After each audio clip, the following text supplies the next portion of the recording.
মধ্যপ্রাচ্যে চলমান উত্তেজনার মধ্যে নতুন এক মোড় এসেছে। মার্কিন পররাষ্ট্র দপ্তর জানিয়েছে ইসরায়েল ও লেবানন যুদ্ধবিরতি বাস্তবায়নে সম্মত হয়েছে।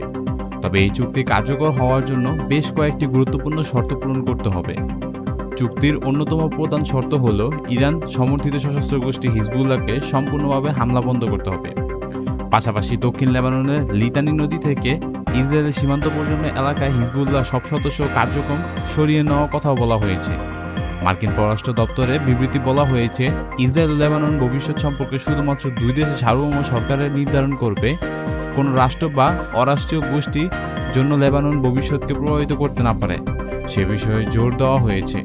এদিকে যুক্তরাষ্ট্র এমন কিছু পাইলট ড্রোন তৈরির পরিকল্পনা করেছে যেখানে লেবানন সশস্ত্র বাহিনী এককভাবে নিরাপত্তা নিয়ন্ত্রণ করবে এবং অন্য কোনো সশস্ত্র গোষ্ঠী উপস্থিত থাকবে না। তবে পরিস্থিতি এখনও বেশ উত্তপ্ত।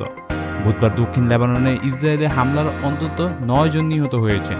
নিহতদের মধ্যে 2 জনই প্যারামেডিকীয় এবং রয়েছেন এছাড়া যারা একটি অ্যাম্বুলেন্স দায়িত্ব পালন করছিলেন। অন্যদিকে উত্তর ইসরায়েলে হিজবুল্লাহ রকেট হামলা অব্যাহত রয়েছে। লেবাননের স্বাস্থ্য মন্ত্রণালয়ের তথ্য অনুযায়ী গত 3 মাসে চিকিৎসা কেন্দ্রে ও অ্যাম্বুলেন্স হামলায় অত্যন্ত 128 জন স্বাস্থ্যকর্মী ও প্যারামেডিক নিহত হয়েছেন। ইসরায়েলি সেনাবাহিনী জানিয়েছে তারা সীমান্ত অতিক্রমকারী একটি ড্রোন এবং দুটি ক্ষেপণাস্ত্র ভূপাতিত করেছে। অন্যদিকে হিজবুল্লাহ দাবি করেছে তারা ইসরায়েলি সেনাদের একটা সমাবেশকে লক্ষ্য করে হামলা চালিয়েছে। এদিকে যুদ্ধবিরতি নিয়ে এখনও নতুন বিতর্ক দেখা দিয়েছে।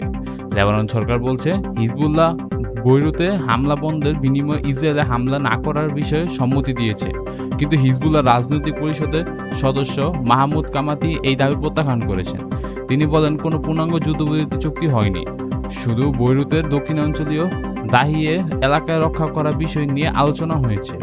তিনি আরও জানান, ওয়াশিংটনে অনুষ্ঠিত লেবানন ইসরায়েল আলোচনার সঙ্গে হিজবুল্লাহ কোনো সম্পর্ক নেই এবং তারা সেই আলোচনার ফলাফলও স্বীকার করে না।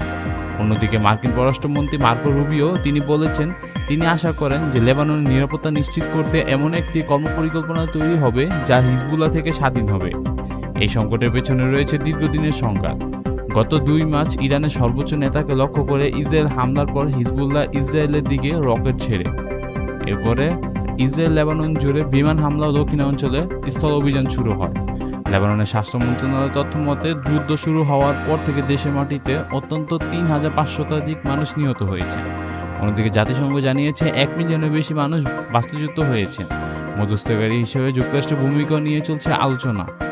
মার্কিন প্রেসিডেন্ট ডোনাল্ড ট্রাম্প জানিয়েছেন তিনি ব্যক্তিগতভাবে ইসরায়েলের প্রধানমন্ত্রী বেঞ্জামিন নেতানিয়াহুর সঙ্গে কথা বলেছেন এবং উত্তেজনা কমানোর আহ্বান জানিয়েছেন। ট্রাম্প বলেন লেবানন নিয়ে চলমান সংঘাত তাকে উদ্বিগ্ন করেছে এবং তিনি নেতানিয়াহুকে পরিস্থিতি নিয়ন্ত্রণে আনতে বলেছেন। নেতানিয়াহু স্বীকার করেছেন যে 2 দেশের মধ্যে কৌশলগত মতপার্থক্য রয়েছে, তবে তারা শেষ পর্যন্ত সমাধানের পথ খুঁজে নেয়। এদিকে ইরানও সতর্ক করেছে যে কোনো আঞ্চলিক যুদ্ধবিরতি চুক্তিতে লেবাননকে অবশ্যই অন্তর্ভুক্ত করতে হবে। ইরানের পররাষ্ট্রমন্ত্রী আব্বাসি আরগাচি বলেছেন যে বৈরুতের বিরুদ্ধে অগ্রাসন অব্যাহত থাকলেও তাদের সশস্ত্র বাহিনী পুনরায় যুদ্ধে অংশ নিতে প্রস্তুত।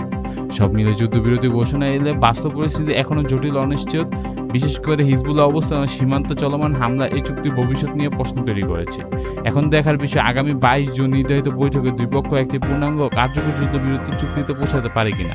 আজকের ভিডিও আপডেট এখানেই শেষ। ভিডিওটি ভালো লেগে থাকলে লাইক, শেয়ার এবং চ্যানেলটি সাবস্ক্রাইব করে দেবেন।